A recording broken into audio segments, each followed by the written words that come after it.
First up is our favorite Bloodletter build. T7 or above is recommended. Here are the pros and cons, and let's get to it.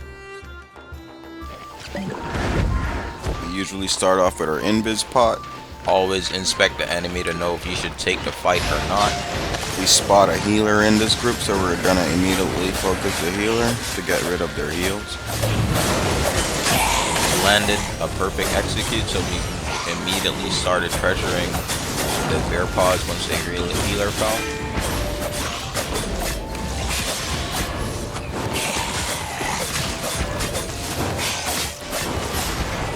We got our execute back up, so we're looking to execute this guy.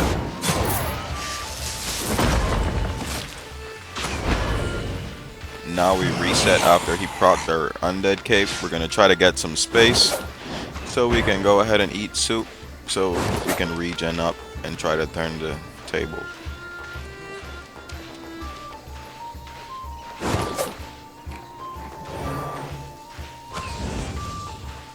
We were able to get the soup off, so we go back in. We have Hellion jacket, so it healed us the less health it healed us more for the less health we have. So the less health you have, the more you heal, is what I'm saying.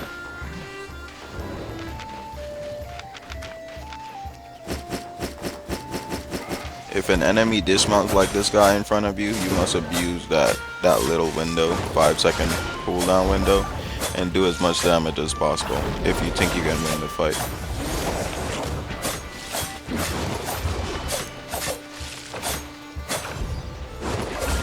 We purge his mercenary jacket, and we still have our Hellion. We eat him in form since he has lower defenses in form, so we can get max damage.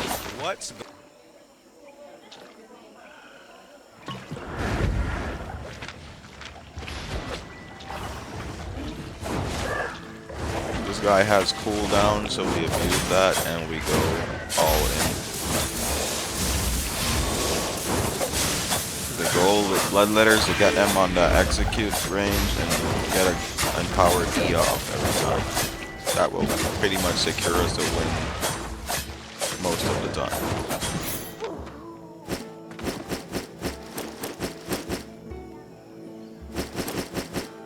If you haven't subscribed to the channel, don't forget to subscribe so that way you can stay updated when new videos drop. In some situations we can change or W to chain slash in situations where you need more damage to win the fight. For example, like this fight with this bear paws.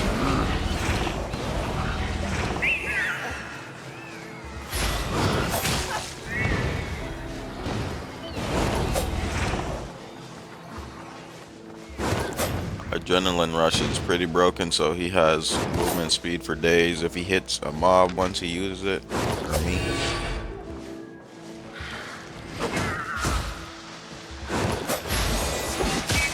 I messed up my W trying to chain slash the mob and hoping it would hit the mob and pass me over to him.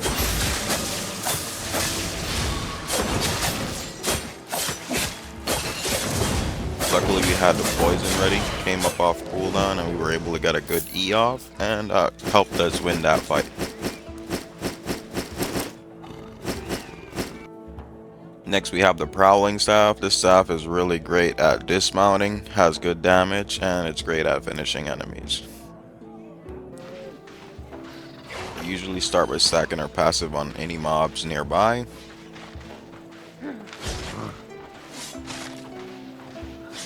This guy, I thought he was AFK, so I just hit him with a Q. We usually would W, R, and then Q, and then switch back into form, and go all in. See how easily we were able to dismount that T8 Ox? That's just something to dismount and power this weapon has.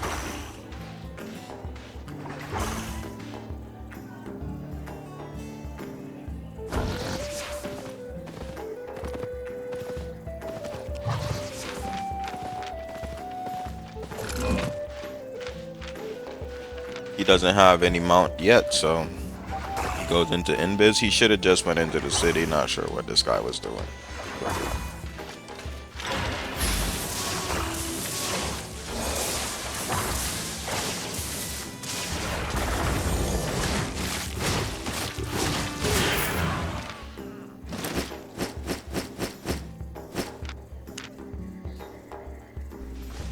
of the strongest things on this build is its capability to dismount.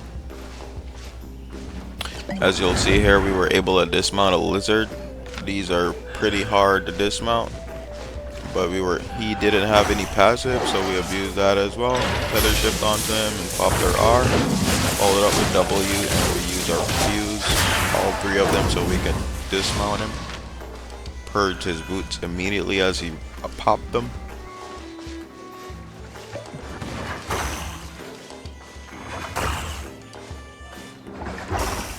He goes invis, but he doesn't have any mount yet, so his mount is still on cooldown. So we just use our boots and we stick on him.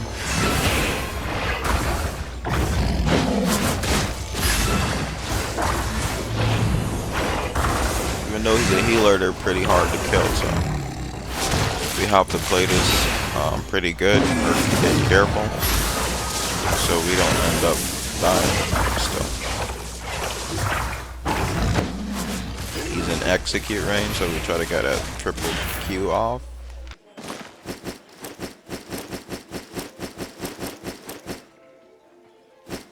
Next up is our Frost Staff build. We recommend T7 or above. These are the pros and cons, and let's get to it. We go invis. We always inspect the enemy to plan ahead what we need to do. We spotted his port sterling cape and his pectoral bar, so we try to dismount him as fast as possible. His cape was already procced by the mob, so we would have procced it with our E anyway, off the bat. So we just stick on him, we go invis while he goes invis, so he doesn't know where we're at either.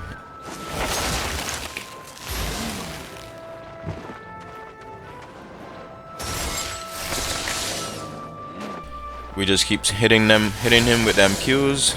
Should be keeping him within range of us, and it's pretty easy to stay on them once they pretty much wasted E or their escape. For sterling cape, so we're gonna start off with E to proc it off of the bat. We keep spamming Qs. We also had a little dungeon buff on us to give us some extra CDs, so we were just lucky to get that. We go invis, so he doesn't know where we're at either.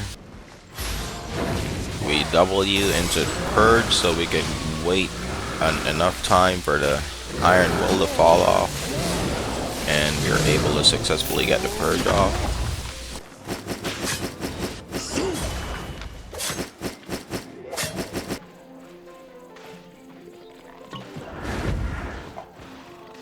We thought he was dismounted since our invis pot was about to run out. We go into assassin jacket to extend the invisibility, and we get the damage buff from our assassin jacket. Hit him with an E. He has undead cape, so we have to be careful once we get him dismounted.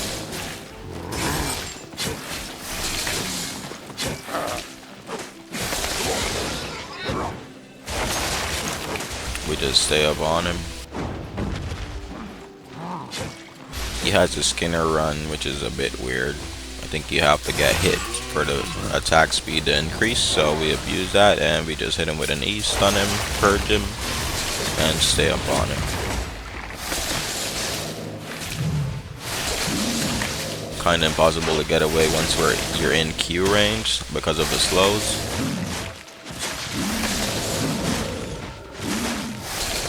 Hit him with E to pop his invis. We have refreshing sprint up, so we're going to use it to get the increased cooldowns on our E, so we can be able to finish this kill. EQ should kill him, and there we go.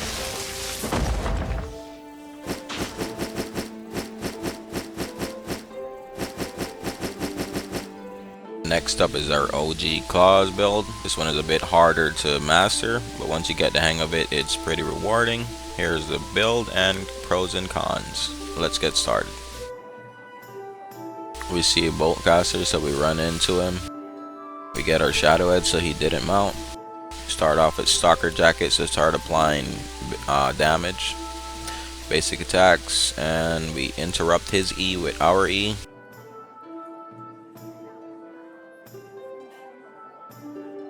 Our E does a lot of damage, so he's pretty much a few hits away from being dead. You can auto attack him pretty much, and Q should be enough.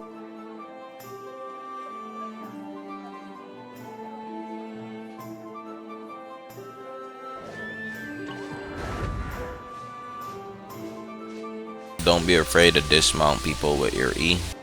Claws has a lot of burst damage, so if you play it right, you can be able to outplay even meta weapons like Bear Paws.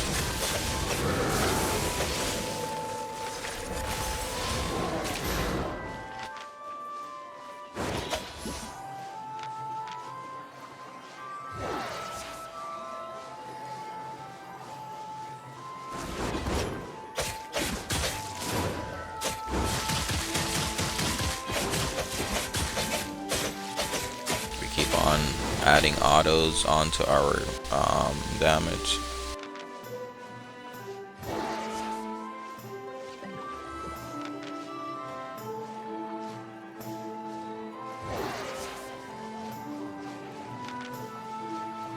Unfortunately, we missed our shadow edge. I swapped over to poison here so we could try to avoid him from running away and finish it in one fight. Unfortunately, he hit me with his E. Claws has tricky damage.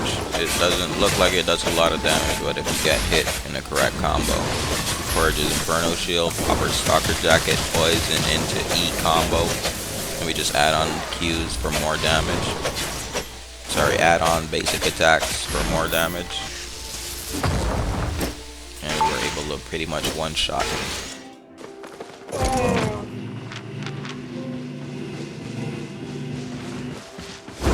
Big mistake. Purges Invis Pod and his boost at the same time. This is pretty much over. We have our E back up, so there's no way he gets away. And that's pretty much it. Thank you all for watching the video. If you enjoyed the video, don't forget to smash the like button and subscribe for more content.